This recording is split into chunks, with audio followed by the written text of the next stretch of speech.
สวัสดีครับไปดี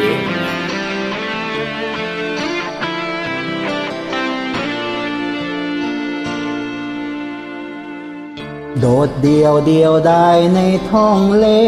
ลมพัดลมเพลอยมาไกลเป็นแค่ขอนไม้ไม่มีทิศทางประคองตัวเองไปเงาเงา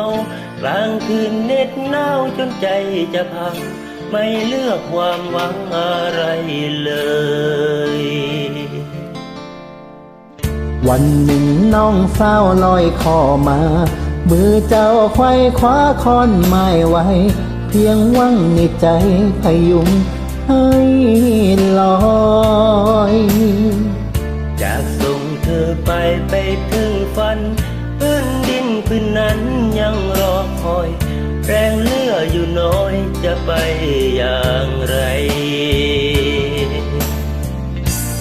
หากมีเรือสักลำเล่นมา ก็ขอให้เธออย่าช้าขึ้นเรือนั้นไปเปรียบกับที่เป็นแค่ขอนไม้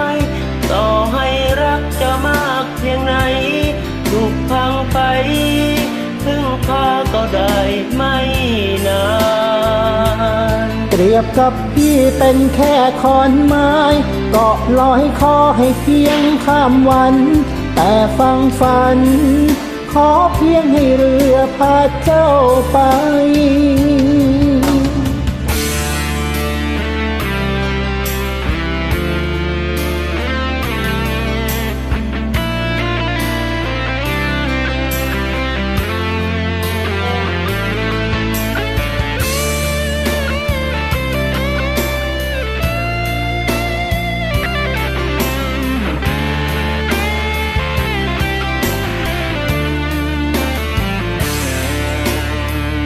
โดดเดียวได้ในท้องเลลมพัดลมเพไปตามกระแสตอนไม้อ่อนแอจะไปไม่ไกลไม่อยากให้จมไปด้วยกันไม่ยอมให้ฝันเจ้าต้องสลายเมื่อพี่จมหายให้เจ้ายังมีหวัง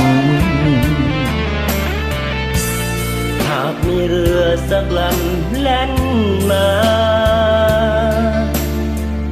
ก็ขอเธออย่าช้าขึ้นเรือนั้นไปเปรียบกับพี่เป็นแค่ขอนไม้ต่อให้รักเจ้ามากเพียงไหนผุพังไปพึ่งพาก็ได้ไม่นานเปรียบกับพี่เป็นแค่ขอนไม้ต่อหอคอยเพียงข้ามวันแต่ฟังฝันขอเพียงให้เรือพาเจ้าไป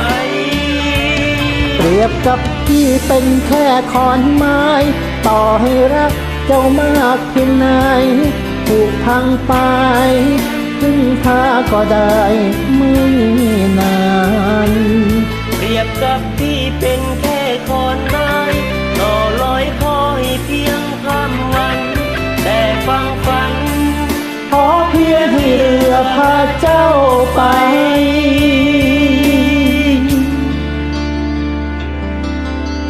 ขอบคุณนะครับขอบใจกันเด้อบาย